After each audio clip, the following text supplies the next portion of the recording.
My name is Veronica Hemphill-Nichols, a.k.a. Ronnie. Many of you know me as far as the community organizing in the Fruit Belt. Some of you don't. I want to thank McCarley Gardens in Pilgrim Village tenants for coming out. It's really great to see you. I've been wanting to meet so many of you for so long. Well, at any rate, I just want to start out with some housekeeping. One, the public bathrooms are back that way as you entered in. What's that? Oh, I'm sorry. Yeah, you have them. Well, actually, I would like that. Okay. Yeah, we're circulating a timesheet right now, so please sign in. It's important.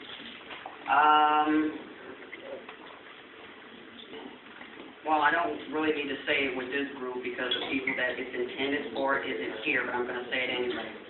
As we engage in conversation, I ask that we conduct ourselves decent and in order. That means no personal attack towards anyone.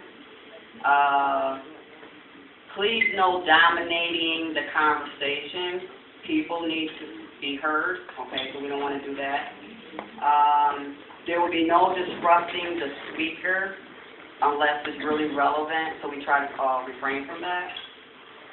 And the primary goal, and I really do appreciate those who do not live in McCarley and Pilgrim Village for being here, because you guys have no idea what great support you have. And afterwards, I hope you get a chance to meet some of the major players that involved in trying to preserve the residential integrity of our community. So in light of that, I would like to say that we would like to see the conversation, for the most part, be between HUD and the residents of McCarley and Pilgrim Village, okay? Because really this meeting is for them.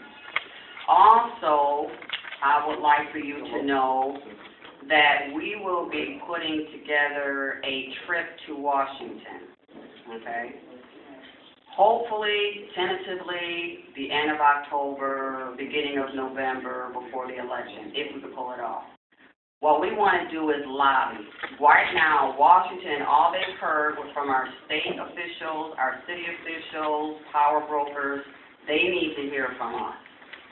And so in that trip, we want to meet people like Brian Higgins, Mr. Schulman, Director of Urban Affairs, HUD, you know, whoever we can, whose ear we can pull, okay? So if anybody's interested in that, once the sign-in sheet is completed, then, no, you send it back that way.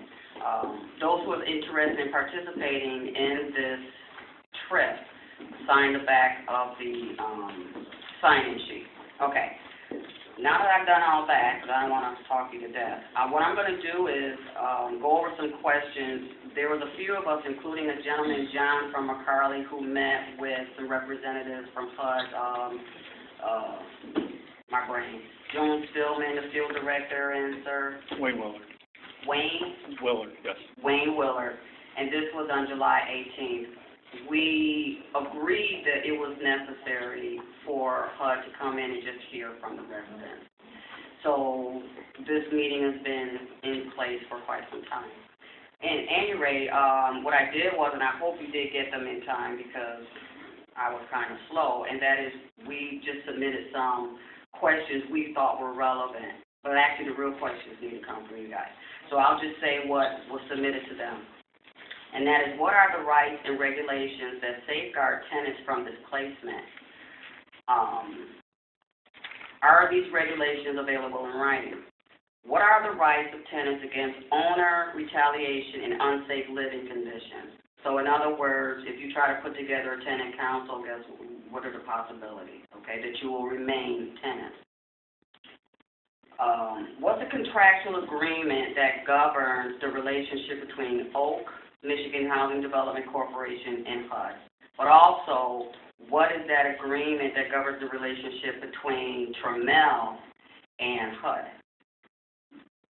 How can Oak Michigan Housing Development Corporation and Trammell nullify the current contract with or without, well, for Oak Michigan, with or without an act of board? When are tenants to be notified of any changes in the contract? And so again, these are just some of the questions we felt were pertinent. But with any further ado, you guys can take it over from here.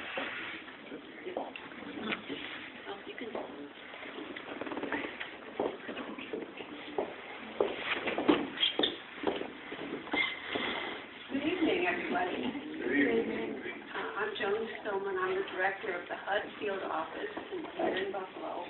We work with all of the HUD properties and HUD-funded entities in upstate New York. And with me is Wayne Willard. And Wayne is the director of the multifamily department of our office. And that's our designation for what the kind of housing that McCarley Gardens and Pilgrim Village. They're called multifamily properties. It has to do with how the properties were funded. So Wayne answers all the technical questions, and he's here to help us all understand what's going on. We met with Ms. Nichols and some other people back in July, and we told them everything that we know, everything that HUD knows about the situation, the situation at McCarley Gardens and Pilgrim Village. And that's really all we know about. We know nothing. We have no information about any other plans that are going on because we only have a connection to McCarley Gardens and Pilgrim Village. And the reason that we have that connection is because of the funding that we have given to develop the project, the insurance that plural, because of the insurance we've done on the mortgage that enabled the borrowers of the money to get better financing terms. We also have a contract with both entities to subsidize the rents to keep them affordable for a long period of time. And and one other thing that I'm going to explain in a minute are the conditions that we have. We are under contract with both different entities, and they're a little different, but we are under legal contracts with them.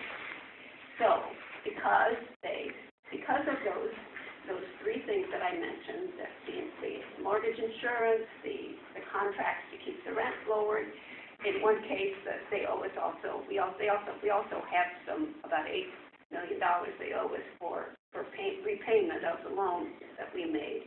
Because of those three conditions, and one other really big one that I'll explain in a minute, they can't do anything without approval from us. So McCarley Gardens is not sold to anybody. Pilgrim Village can't move forward with anything it wants to do till it gets our approval. And then there's one significant contract with HUD that controls the separate contracts, but that control what's going on in each of those apartment developments. Both of them, through their contract with us, because of what we agreed to with them, to allow them to continue to operate, there are land use agreements on both properties that last for 35 years, each of them. And those land use contracts say that nothing can be done with the property unless it involves, except for it being rental property for families of low and limited income. Can't build a parking lot on it.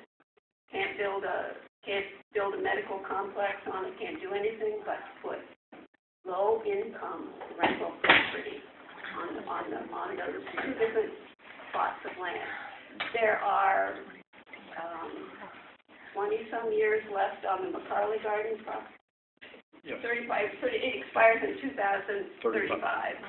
And the property on Pilgrim Village expires in 2032. Right. Yeah.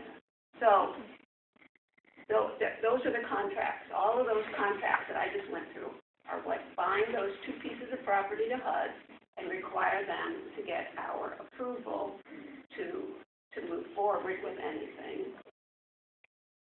They have to repay the mortgage in full. They can't get out of the Section 8 contracts, which are the rent subsidy contracts for the buildings, and they can't do anything on the property without it being continued for use as rental limited. If you could tell me who you are and where you come from. My name is George Arthur. Oh, yes, sir. And two things. Please go now, the lady in the back here. Number one, and then number two, those land use agreements, are there any escape clause? Well, not at our level, not at, the only person who could allow any kind of change to that document is the Secretary of the Department of Housing and Urban Development, Julian Castro. Okay. And have you known that any time of any of them being changed? I personally do not know. I don't know if Wade knows any that have been. In our office, no, I've never heard of it. I'm not sure across the country if it has been done, but as far as I know, in our office, in my conversations with our headquarters people, that it hasn't been done. Yes, sir, you were next. Could you tell me who you are and where you're from? I'm from the Tilden Village. I've been there for like 9 years. He just had like a meeting or something, Mark, and he showed us like a chart of what he's trying to do, his vision or whatever. So he's trying to say don't take it seriously or Well, until. to paraphrase did everybody hear the question? Yeah. He asked about, he's a resident of Tilden Village, and he asked about the plans that the owner of the property showed to the residents, and he said, should we not take it seriously? I think you have to take it seriously, but they haven't brought those plans to us, and they can't go anywhere till they do, and it's a little iffy. You know, we don't know what we would do if they presented the plans to us, but they have not been presented to us. Yes, ma'am. My name is Chris Stevenson. I just want to know under what circumstances would she be able to change it? I mean, if she's the only one who got the power to be able to make some different plans, under what circumstances could she change it? So it could. Under what circumstances could who change? The lady, the secretary. Oh, the Secretary of HUD? I don't know what circumstances he would agree. Do you know, Wayne? It's very, very limited. They have to prove that the property is no longer able to be rental type income, and that it's not marketable, and although they have to prove to them that is possible, that it's no longer viable.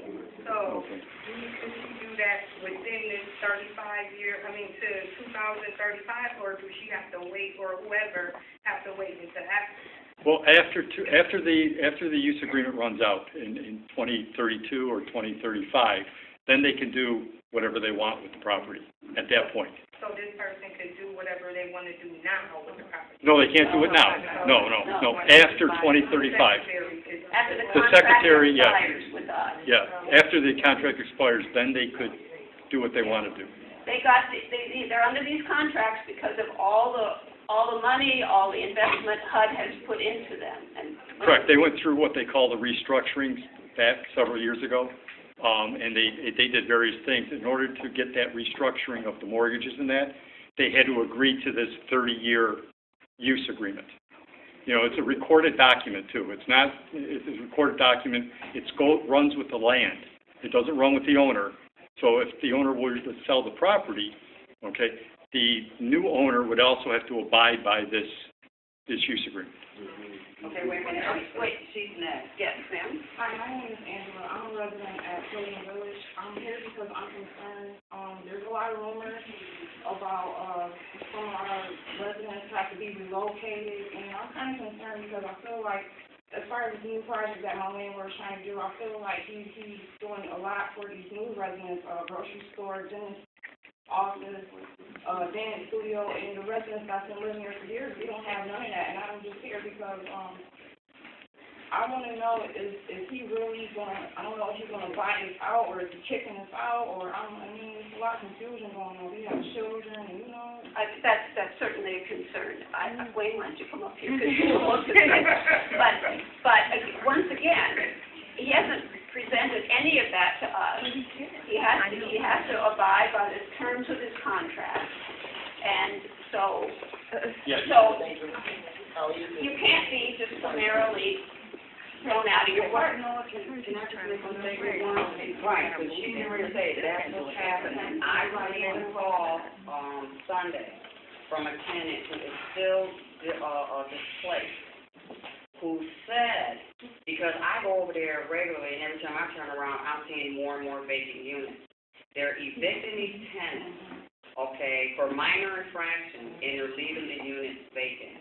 There's no relocation plan, and even in the Buffalo News, I just pulled it up, where he says that they'll pay for relocation, and they have the option to come back. That's not happening. They're evicting these people systematically with the intention of not bringing them back.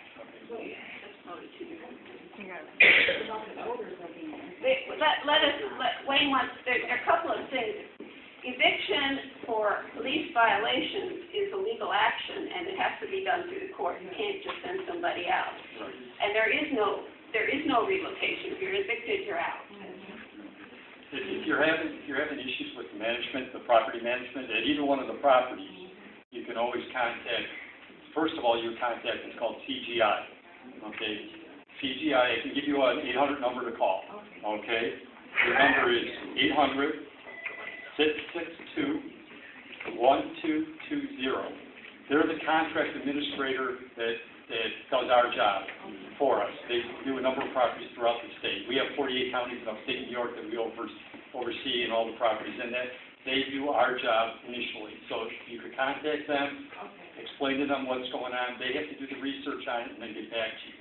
If they don't get back to you or you don't have the answer you want, we also have project managers within our office that can also help you out on each one of these also. Is there a way that I could do it just briefly without, because I'm worried about, Well, you can explain that to when you call PGI also. Explain through the situation, and they should document everything and then also see what they need. What was that number again, please? Sure. I got it written up. 800-662-1220.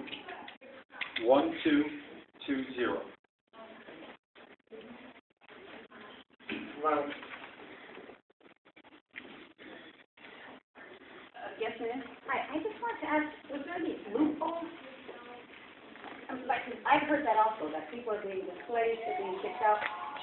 Why are they doing that? Is there like a way, okay, if I had vacant lots, if I had vacant apartments, nobody's moving back in, then is there some type of loophole that they can try to maneuver out? No, not with the use agreement that's in place. Do these units have to be occupied, or can they remain vacant? Well, that's really up to the management, okay? We do not provide subsidy on vacant units. Right. Okay, so he's not getting his subsidy for those vacant units. We obviously encourage them to fill the units, because if there's people, that need those units, we definitely, and that I was not aware of until I read the newspaper article this morning. Okay, that's the first that we've heard of that part of it. he also told us he's not accepting applications. Okay, that's something that I'll have my staff follow up on, the project manager and the supervisor that's assigned to the property. I'll have them follow up to verify what was in the newspaper. Now, is that the owner doing this? Yes. No, it was the office told. Now, he said that the construction is supposed to be going on or moving people from on North Street, on that side, to the vacant in each one. But like she said, some of those are vacant or haven't been totally properly done. So it sounds foolish. Like, why would you move somebody, first of all, in the cold, and number two, why you don't have all the properties very suitable for people that you are about to move? If you're going to move them back to the one he said, the new one. So it's like, how are we supposed to have faith? That's why we don't have faith in them. I understand it. Like Joan said, other than what we've read in the newspaper, we haven't gotten anything from the property owners. And he cannot move forward with this. I mean, he can make a lot of news, he can get it in the newspaper, but he can't move forward with it because these contracts with us are legal and binding. And if he tries to, we'll stop it. I've been here 34 years. But I would like like to know, what is the guidelines on the rent? Do HUD make up the rent charges, or does the management do it? Well, the management takes and does the evaluation of your income in that, according to our guidelines, okay? And then that determines how much you will pay and how much HUD will pay. But they do a recertification annually for every resident based upon. Go there and they doing research and don't know what they're doing. What year they supposed to do it? We also, again, if you're having issues with that, you can call CGI on it and they'll investigate that. Or we can also do what's called a management and occupancy review and go out to the property and evaluate how they're doing their rent calculations and everything. Okay, there's some people over there in 3 bedrooms with just one head of household. Okay. And some in there with 2 head of household and a 3 or 4 bedroom. Okay, well, that again is an occupancy issue that if it's brought to, like I said, CGSI attention, they can investigate it for us, and then advise us as to what they find out. So therefore, that would be losing money, wouldn't it? Well, it all depends. I don't know all the details. It's not that we're losing money. It's just that we're paying for possibly something that shouldn't be paying for. That's all. As far as the number of residents within the 3-bedroom unit. This woman back there has a question. Okay. My name is Constable, and I've been over there for 29 years. And I recertified in 2013. And I had 4 rental changes in 1 month under 1 income. How is that possible? I don't know. Again, I would suggest you call CGI and then explain your situation. I called CGI and I called Al Waters. Okay, has CGI gotten back to you with that? Nobody. Okay. Now I'm for recertification again. You're at McCarley? Yes. Okay. The project manager in my office, on my staff that oversees the McCarley Gardens, named Tom Drulinger. And I don't have his, well, maybe I do have his extension. I need a card or something. So you can, I number twice. you can call I him. do it in 2010 and 2012. You can call him at my office. I'll give you, you got something to write down, telephone number? Let me change mine. Can I get a piece of paper and a pencil somewhere? Sure, I'll give you mine. It's not good to have 4 rental changes in 1 month. Wow. Okay, our office number. Okay, our office number is 551-5755, and Tom's extension is 5821. And that's from McCarley. 5821. No, his extension is 5821. That's the The main number is 551. 5755. Yes. Yes. Yeah. Okay. And why don't we take down your name and we'll tell Tom you're going to call him. That's it. I got it. What is your name again?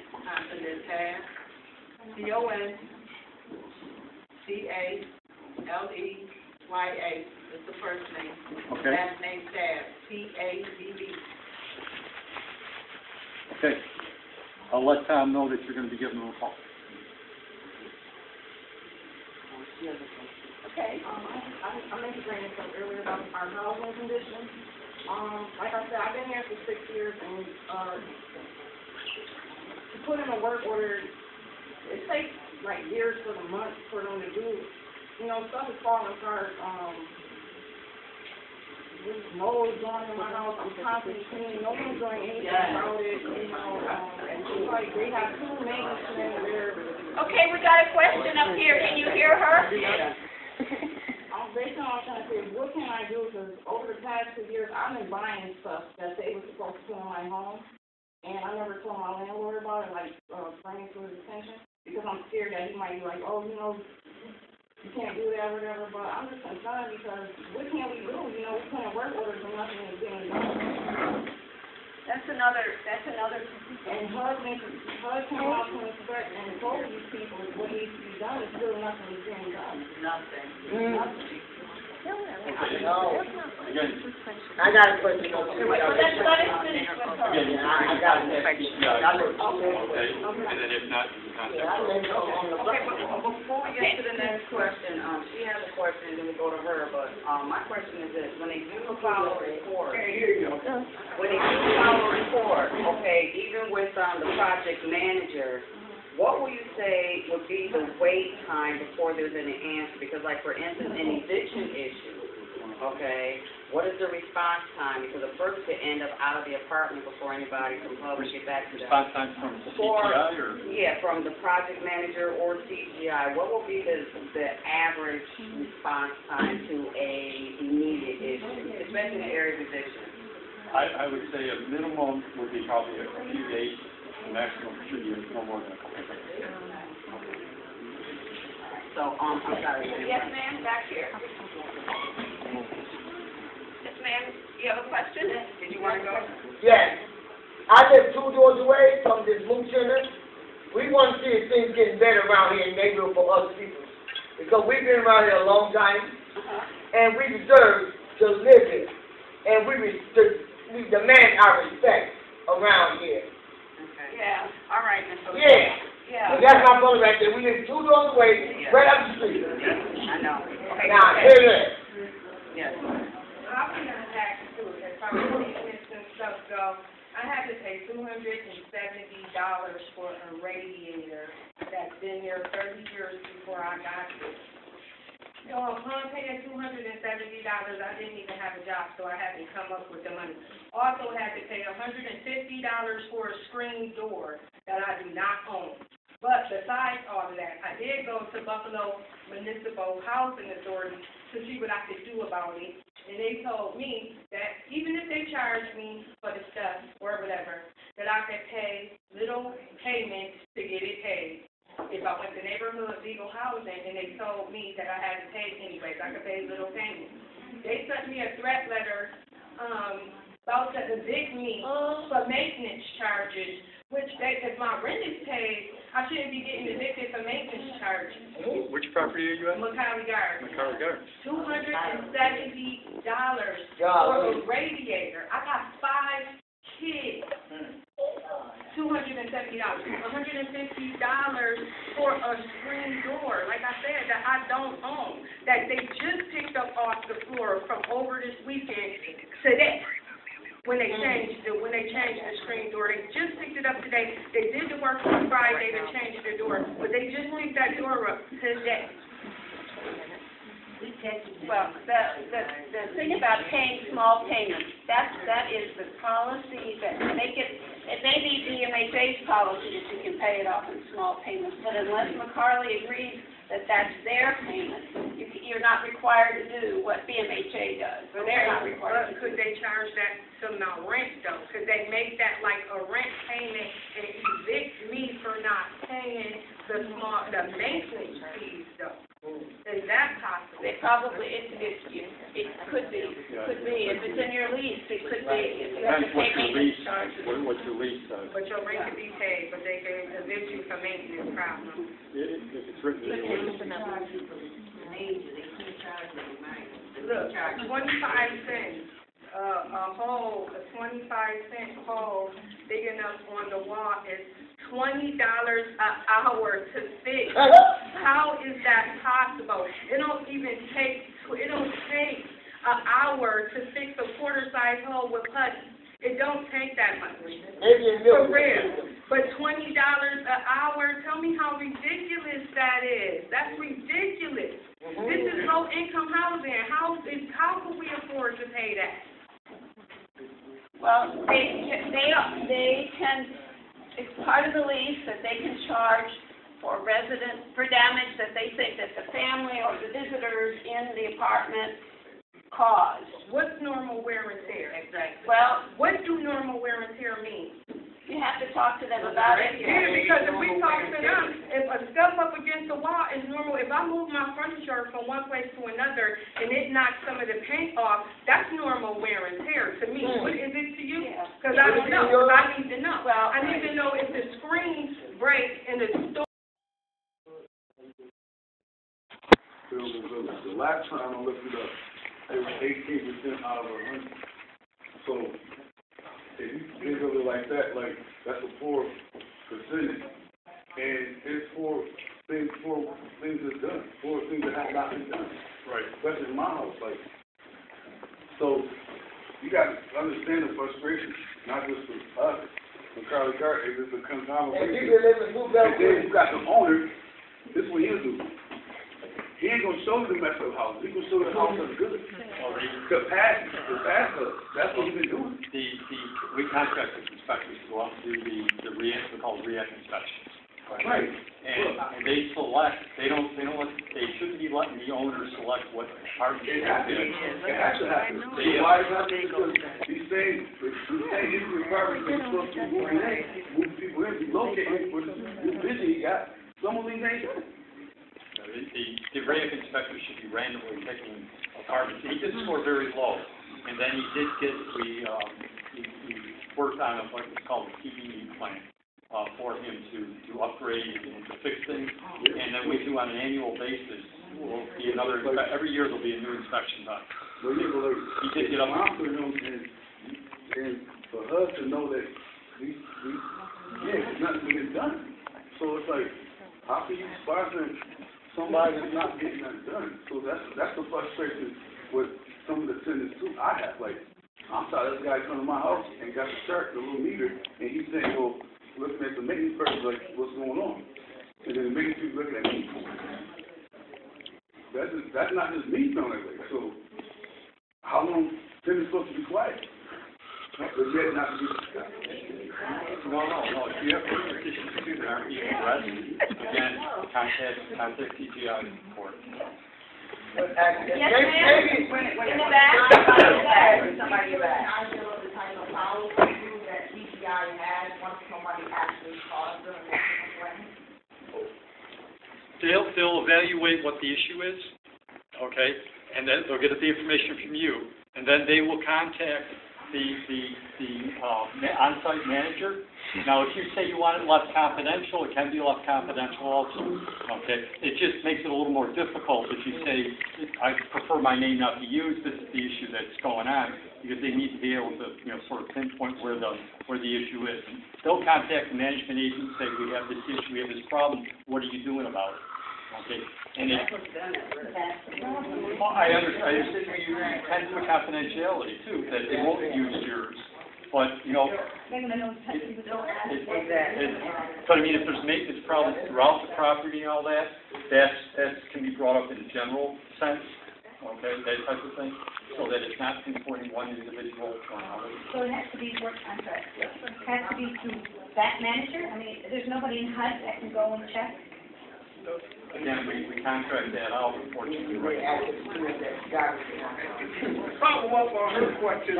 Once she registers a complaint, let's say with whoever it is, whether she identifies herself or whether she receives an answer, will they get back to her? Oh, yes. And give her a response?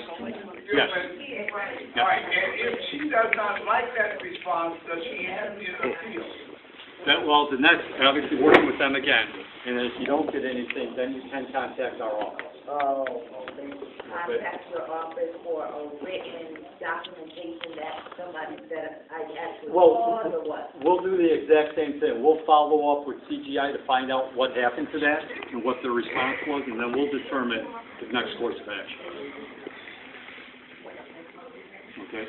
I can give you the name of the project manager for Pilgrim Village also. Yeah, that's her.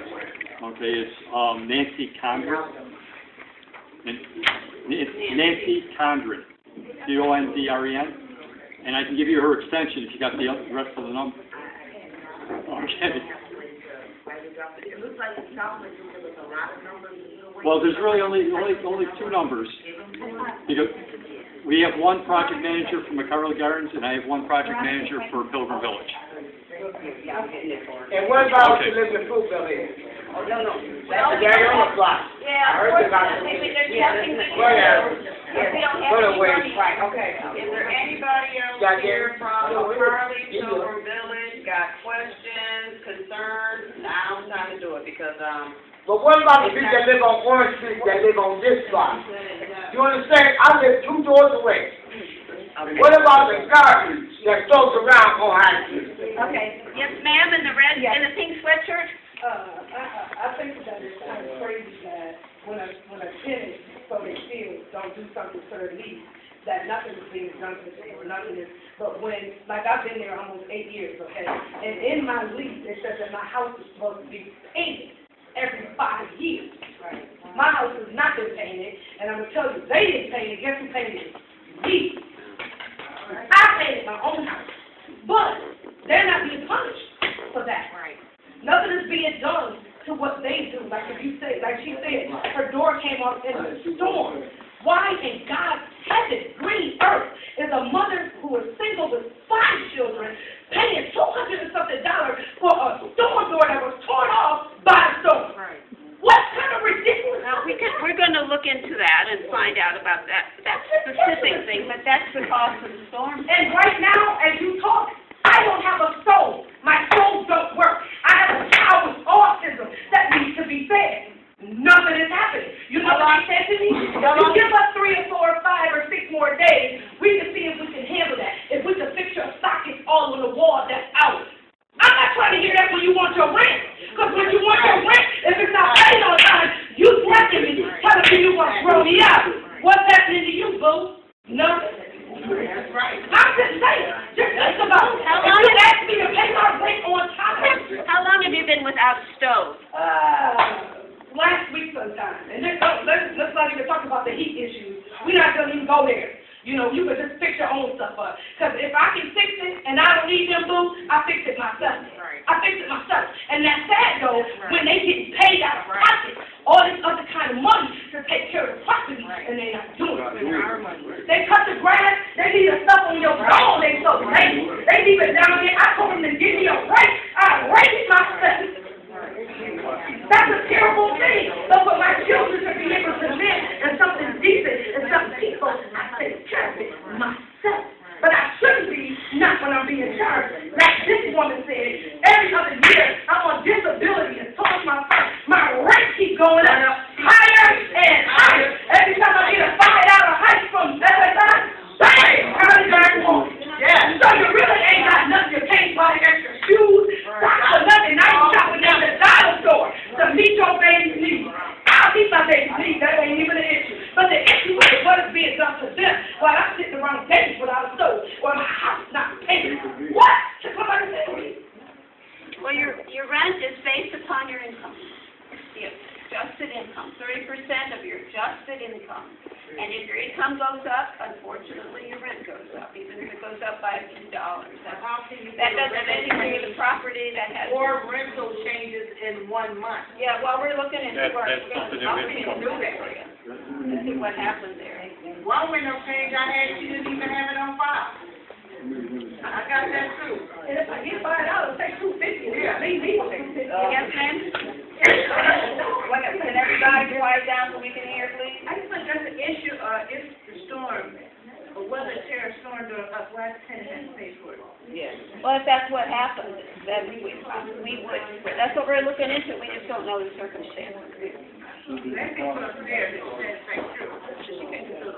satisfactory.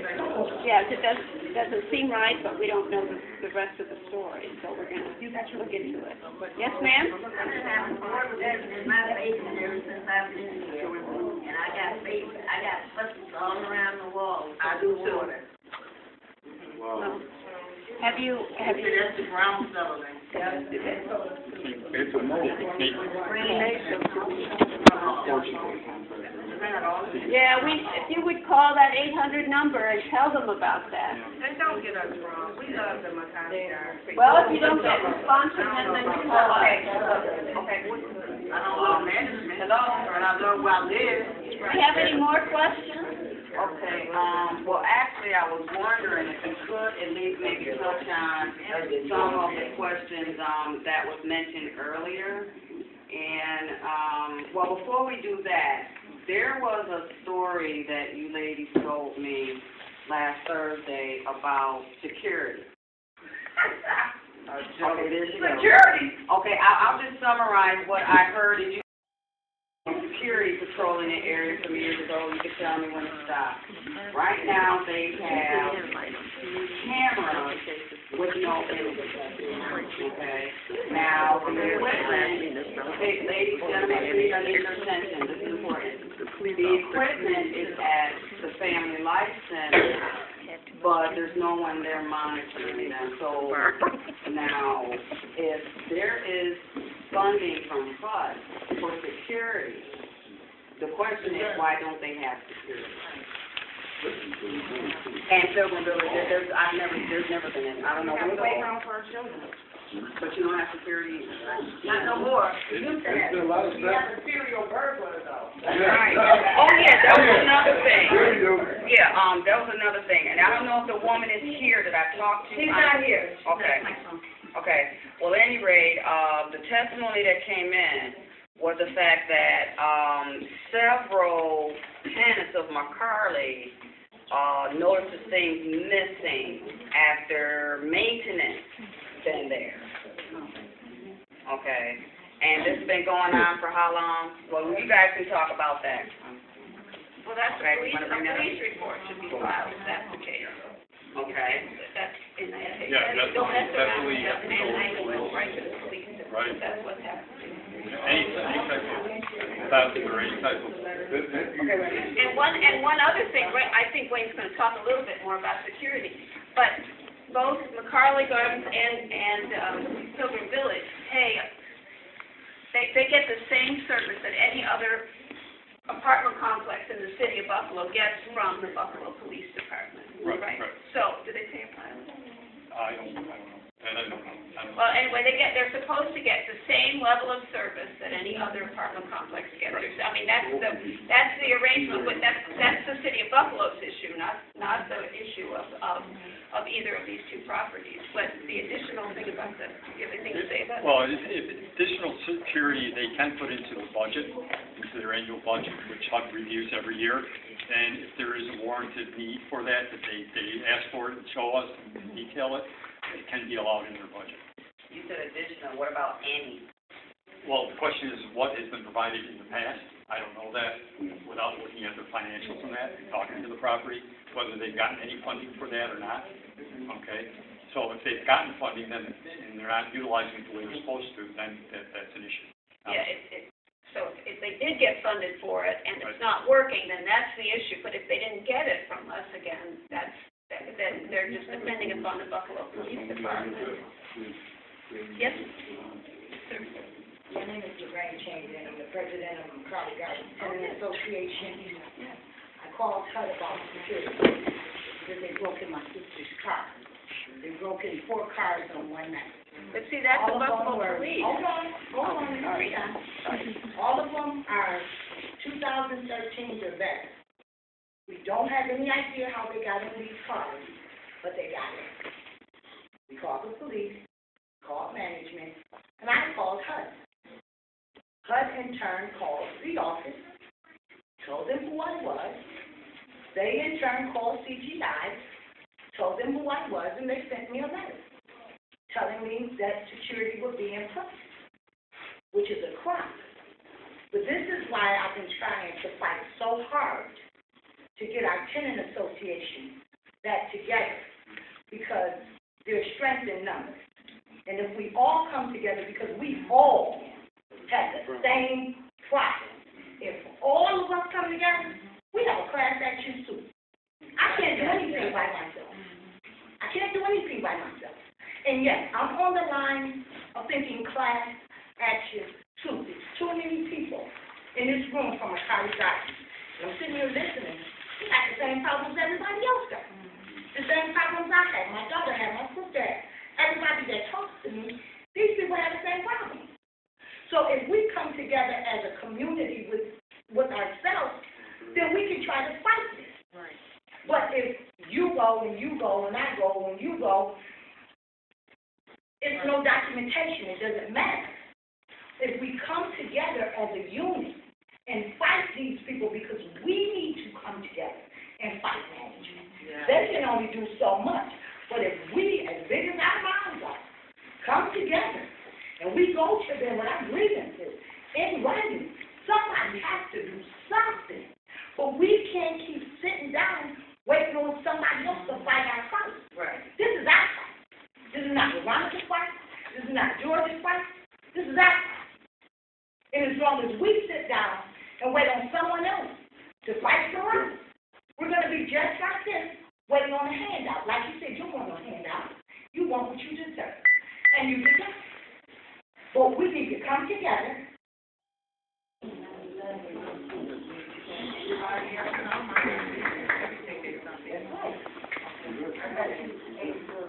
All right, anybody else have any questions, comments, concerns? Okay, I just have to ask, like I said, revisit some of the questions that was raised up earlier, and that is,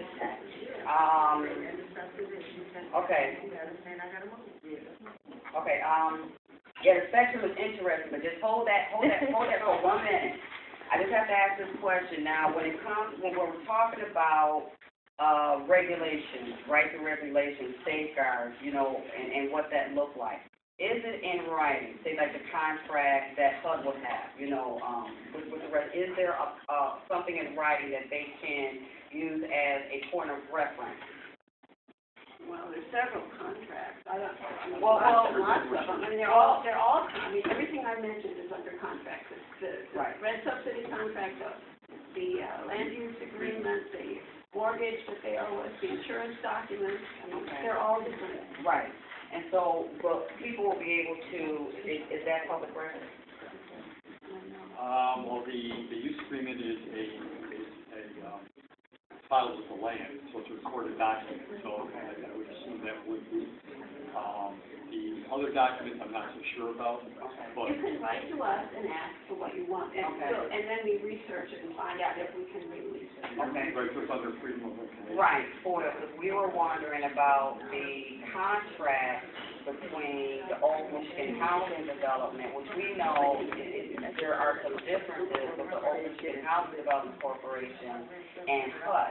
I believe you said that they're private, the Old Michigan Housing Development? Old Michigan Development are the owners of the development. Right. Of McCarley Gardens is the Old Michigan. That's true.